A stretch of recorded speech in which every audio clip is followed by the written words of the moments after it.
All right, and wrapping it up here, our grand finale with the men's Varsity 8.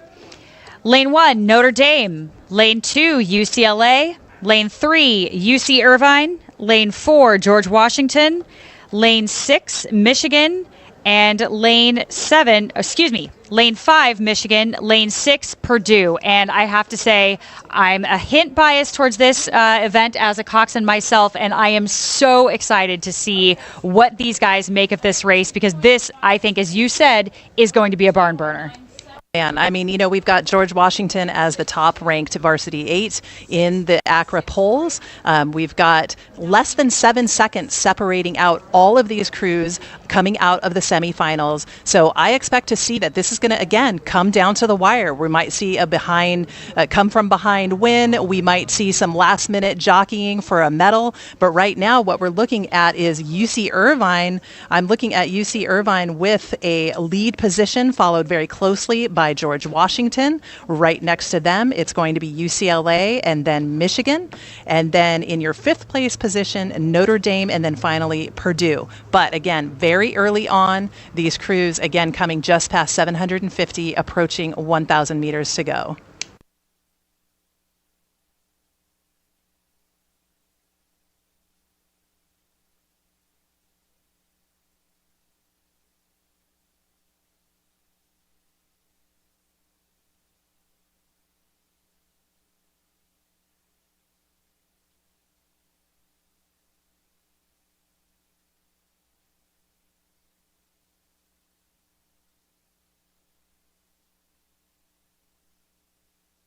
Okay, and still so much overlap between these boats. Again, your new leader, it's going to be George Washington. So George Washington out in front here. We can see them rowing out of lane 4. We've got just behind them both UC Irvine and Michigan posing a threat. And then just off of the sterns of UC Irvine and Michigan, we're looking at UCLA, Notre Dame, and Purdue. So again, a whole lot of overlap. We're going to see a little bit of change up as we come down the race course. We are well into the third 500, but George Washington putting together the best piece that they can exactly when it matters. Now, this is actually, again, a really exciting race to see. I can just feel the excitement from here. This is the event that I have coxed so many times and just love that feeling of those 8 guys putting those blades in the water and feeling like a freight train coming through that 1,500.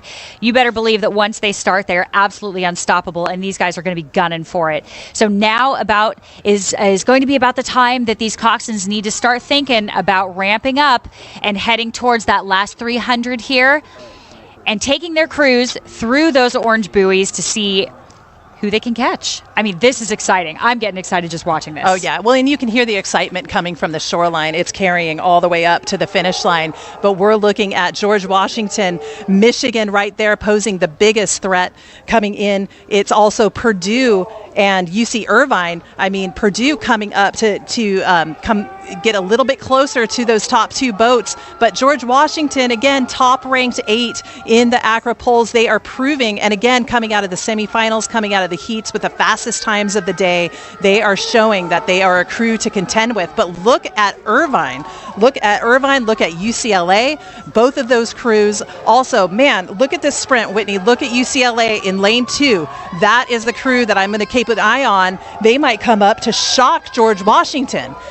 George Washington still with the lead, but just by 2 seats right now over UCLA. Yeah, right now it's going to be about who's at the catch and who's at the finish, but I don't know. I think we have a walkaway here. UCLA. It is. George Washington with that gold medal. UCLA coming in to the medal mix. Michigan right behind them. Irvine in 4th. Notre Dame in 5th, and then Purdue in 6th. Wow, great race there all the way down the course from George Washington, but what a sprint from UCLA. Now, just like the women, too, this is so exciting. So many of these men in these varsity 8s, in the men's 8s and the women's 8s, carry so much of their school pride in this event that it really means so much to them to win. And not that the small boats don't feel that way, too, but I think they feel a lot of responsibility to kind of carry their school pride and their legacy forward. It means a lot to win. Absolutely. This was the marquee moment and the end of our ACRA National Championship. And, you know, I haven't been keeping track of the points, but we'll wait for that to come out, most likely online. I'm not sure that we'll be able to show the team points trophy. There's also a small boats points trophy. So a lot of different ways that teams can gauge their success at this event. But it's been an absolute pleasure. We've had nothing but just phenomenal weather, exceptional racing, and would like to thank the people of Oak Ridge, an incredible volunteer crew that have helped to put this production together. Also like to thank the Rowing Channel for doing this live stream production, and for myself, Adrienne McConnell, and my partner, Whitney Powell. We thank you so much for following us here on YouTube for the 14th American Collegiate Rowing Association Championship.